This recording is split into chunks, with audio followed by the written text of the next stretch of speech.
નમસ્કાર મિત્રો, કહેવાય છે કે કર્મ કોઈને છોડતું નથી. એનું એક દ્રષ્ટાંત આજે હું આપી રહ્યો છું. ભગવાન શ્રી કૃષ્ણ જ્યારે માતા યશોદાને છોડાવવા જેલમાં જાય છે ત્યારે માતા યશોદા કૃષ્ણને પ્રશ્ન કરે છે કે હે કૃષ્ણ, તું તો ભગવાન છે, તો આટલી વાર કેમ લાગી મને છોડાવતા? 14 વર્ષ વીતી ગયા, 14 વર્ષના વાણા વીતી ગયા અને હવે તું મને લેવા આવ્યો છે.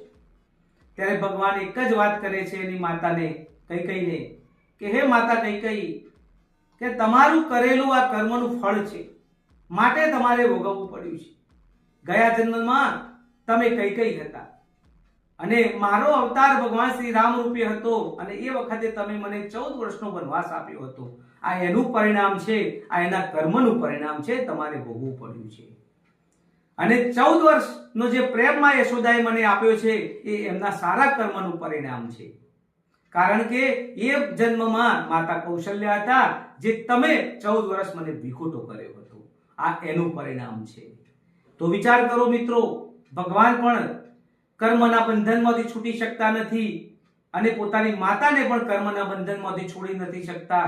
એટલે કહેવાય છે કે હંમેશા જીવનમાં કર્મ સારું કરો, કોઈને નડશો નહીં, બને તેટલું સારું કરવાની કોશિશ કરજો. અને જો તમે થોડું પણ ખોટું કર્યું તો આજે નહીં તો કાલે એ કર્મના બંધનમાં તમારે એનું ભોગવવું છૂટકું છે. તો મિત્રો, હંમેશા સારો વિચાર રાખો, સારું કર્મ રાખો અને કોઈનામાં સારી ઓગળી કરજો, ખોટી ઓગળી કરતા નહીં. અને જો તમે નિમિત્ત બનશો તો પણ એ કર્મનું પરિણામ તમારે ભોગવવું પડશે. આ તમે ભગવાન શ્રી કૃષ્ણના ઉદાહરણ દ્વારા સમજી શકો છો. તો કર્મના બંધનમાં તો માનવીની શું વિષાદ છે મિત્રો. ધન્યવાદ.